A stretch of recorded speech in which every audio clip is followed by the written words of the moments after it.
आशीर्वाद यात्रा पर निकले जमुई सांसद चिराग पासवान कटिहार पहुंचे। कटिहार में जमुई सांसद चिराग पासवान का जोरदार स्वागत किया गया। उनके स्वागत के लिए बैंड बाजा व ढोल नगारा आदि की व्यवस्था की गई थी।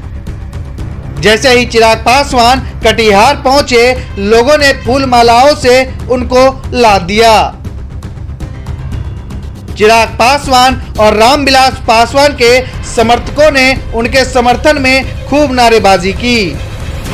सांसद सह लोजपा नेता चिराग पासवान अपनी पार्टी को मजबूत करने के लिए पटना से कटिहार पहुंचे, जहां कार्यकर्ताओं के द्वारा बैंड बाजे के साथ भव्य स्वागत किया गया। इस मौके पर महिला कार्यकर्ताओं के द्वारा आरती करने के साथ तिलक लगाकर उनका स्वागत किया गया। वहीं इस मौके पर चिराग पासवान कुर्सेला से यात्रा की शुरुआत की। इस दौरान गेराबाड़ी होते हुए कटिहार शहर पहुंचे, जहां अंबेडकर चौक, मिर्चाईबाड़ी, दुर्गा स्थान होते हुए जिला अतिथि गृह में प्रेस कॉन्फ्रेंस किया। उन्होंने कहा कि जनसंख्या नियंत्रण नीति के बारे में वे समय पर बात करेंगे। अभी वे इसका अध्ययन कर रहे हैं, वक्त आने पर इस बारे में बताया जाएगा।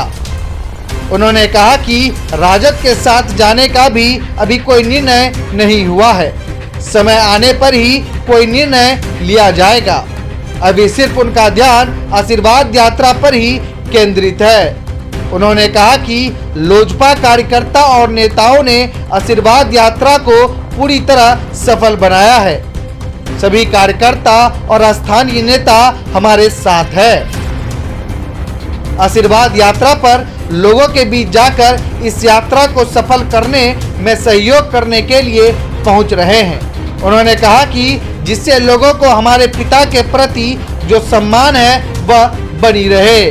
उन्होंने कहा कि हमारे पिता ने लोक जनशक्ति पार्टी की स्थापना किया था। मेरे परिवार के लोगों ने ही मेरे साथ विश्वासघात किया है, इसलिए हम पार्टी को मजबूत करने के साथ साथ आगे की रणनीति तय करेंगे।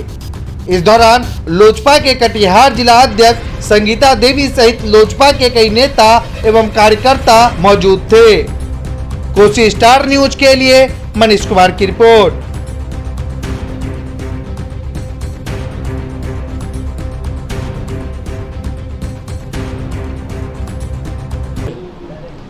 आप सबका धन्यवाद इस प्रेस कॉन्फ्रेंस में आने के लिए। आप सब जानते हैं कि 5 जुलाई हमारे नेता, हमारे आदर्श और मेरे पिताजी आदरणीय रामविलास पासवान जी के जन्म दिवस के दिन से हम लोगों ने आशीर्वाद यात्रा की शुरुआत की थी। इस यात्रा की शुरुआत काफ़ी पहले हम लोगों को करनी थी। धन्यवाद यात्रा के तौर पर जिस तरीके से बिहार की एक बड़ी जनसंख्या ने बिहारी फर्स्ट को बिहार विधानसभा चुनाव के दौरान अपना समर्थन दिया था, उसी के बाद हम लोग को एक धन्यवाद यात्रा पर निकलना था। पर जिस तरीके से परिस्थितियां रही, मेरे पिताजी का निधन हुआ, कुछ समय परिवार के साथ ज़रूरी था, उसके बाद कोरोना और उसके बाद मेरी खुद की तबीयत थोड़ी ख़राब हो गई थी काफ़ी समय तक। तो उसके और उस बीच में जिस तरीके से ये पार्टी परिवार को लेकर पूरा घटना चक्र घटा, उसको मैं दोहराना नहीं चाहूँगा, आप सबकी जानकारी में है पूरा परिप्रेक्ष्य क्या हुआ नहीं हुआ। तो उसके बाद हम लोग इस आशीर्वाद यात्रा पर हम लोग निकले।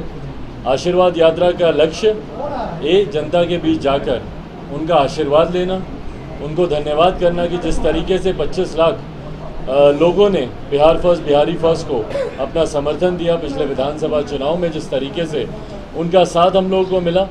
और आगामी विधानसभा के चुनाव को लेकर संगठन को और मजबूत करना, संगठन को नए स्वरूप से तैयार करना, ये तमाम प्राथमिकताएं इस आशीर्वाद यात्रा की हैं।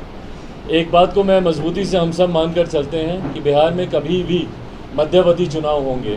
ये बात स्पष्ट है कि अगले लोकसभा से बहुत पहले बिहार में विधानसभा के चुनाव होंगे और उसके मद्देनज़र पार्टी के संगठन को और कैसे मजबूत किया जा सके, बिहारी फर्स्ट को और कैसे मजबूती से जनता तक पहुँचाया जा सके, ये तमाम विषय इस आशीर्वाद यात्रा के तहत हम लोग अपने साथ हम लोग लेकर चल रहे हैं। हमारे नेता आदरणीय रामविलास पासवान जी के जो सपनों का बिहार था, और अंत अपनी अंतिम सांस तक जिस तरीके से Bihar first, Bihari first vision document पर वो काम करते रहे, उसको कैसे हम लोग घर घर तक पहुंचाएं, हमारे नेता की नीतियों को, उनकी उपलब्धियों को कैसे घर घर तक पहुंचाएं, ये तमाम बातें इस यात्रा के विषय के साथ जुड़ी हुई हैं। जहां हमारे नेता ने 6 प्रधानमंत्रियों के साथ काम किया, तो वहीं आज की तारीख में जब हम लोग देखते हैं कि राशन बांटने की बात जो है, भले वो प्रधानमंत्री गरीब जन कल्याण योजना के माध्यम से हो या खाद्य सुरक्षा कानून के माध्यम से हो, इन दोनों योजनाओं को अपनी अंतिम सांस तक हमारे नेता इस बात के प्रयास में लगे रहे कि कैसे हर घर, हर गांव, हर घर तक राशन का लाभ उन गरीब वर्ग के लोगों को मिले जो कि अभी भी इस लाभ से वंचित हैं। तो ये तमाम उनकी बातें जनता तक पहुंचनी चाहिए। आज आप सबके हाथ में जो मोबाइल हैं, जब दूरसंचार मंत्री थे हमारे नेता, तो उस वक्त उन्होंने इसकी पहल की थी और उस वक्त उन्होंने एक बयान दिया था कि एक दिन ऐसा आएगा जब मैं बैंगन के भाव मोबाइल को बिकवाऊंगा। तो उस वक्त लोग उनकी बातों पर हंसते थे, क्योंकि उन दिनों इनकमिंग कॉल भी जब आप करते थे तो आपको उसका भी पैसा देना पड़ता था, 30 या 32 रुपया। तो उस वक्त लोग कहते थे कि जब इनकमिंग का पैसा लगता है तो गरीब लोगों के हाथ में मोबाइल पहुँचे, ये संभव नहीं हो पाएगा। पर बहरहाल आज मुझे खुशी है कि हमारे नेता का वो सपना भी पूरा हुआ। तो तमाम जितनी ये उनकी उपलब्धियां रही हैं, तमाम उनकी जितनी ये नीतियां रही हैं, ये जनता तक पहुँचे। Bihar first, Bihari first vision document हम लोगों का जनता तक पहुँचे, इस उद्देश्य के साथ हम लोगों ने इस आशीर्वाद यात्रा की शुरुआत की है। आशीर्वाद यात्रा बिहार के हर एक ज़िले से होती हुई इसका समापन हम लोग पटना में नेशनल काउंसिल की बैठक के साथ करेंगे। नेशनल काउंसिल लोक जनशक्ति पार्टी की सबसे बड़ी बॉडी है, जिसमें न सिर्फ बिहार प्रदेश के बल्कि देश भर के जितने हमारे जिला अध्यक्ष हैं, जितने हमारे प्रकोष्ठों के अध्यक्ष हैं, जितने हमारे पंचायतों के अध्यक्ष हैं, राष्ट्रीय स्तर से लेकर पंचायत स्तर के जितने भी हमारे पदाधिकारी हैं, देश के किसी भी कोने के हों, उनको मिलाकर ये नेशनल काउंसिल बनती है। उस नेशनल काउंसिल की बैठक के साथ इस आशीर्वाद यात्रा का समापन होगा। आप सब जानते हैं कि दिल्ली में इस हफ्ते से पार्लियामेंट की शुरुआत हो रही है, मंडे से सत्र शुरू होगा।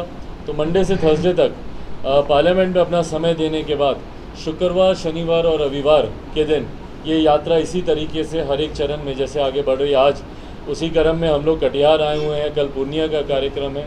अगले फेज़ में भी इसी तरीके से, अगर मेरी जानकारी सही है तो प्रदेश के लोग गया, जहानाबाद, इन जिलों का कार्यक्रम अगले हफ्ते के लिए बन रहा है। पिछले हफ्ते आप सबने देखा हाजीपुर से हमने शुरुआत की, समस्तीपुर से होती हुई बेगूसराय और खगड़िया ये यात्रा गई। और ये मुझे कहने की ज़रूरत नहीं है, आप सब मुझे टोकिएगा अगर मैं ज़्यादा भारी भरकम शब्दों का इस्तेमाल करूँ। मुझे लगता है कि जो एक अपार जन समर्थन, जिसे आप लोग जन सैलाब भी कह सकते हैं, जिस तरीके से मेरी इस यात्रा को मिल रहा है, आज भी अगर आप देखें तो नौगछिया से लेकर यहाँ तक, उससे पहले यकीनन खगड़िया, बेगूसराय में भी जगह जगह पर उसी तरीके से स्वागत कार्यक्रम रहे, बट नौगछिया से लेकर यहाँ तक जिस तरीके से एक अपार जन सैलाब देखने को मिला, वो दिन दूर नहीं है जब आने वाले दिनों में लोक जनशक्ति पार्टी बिहार की सबसे बड़ी पार्टी में से एक होगी, सबसे बड़ी राजनीतिक दल में से एक होगा।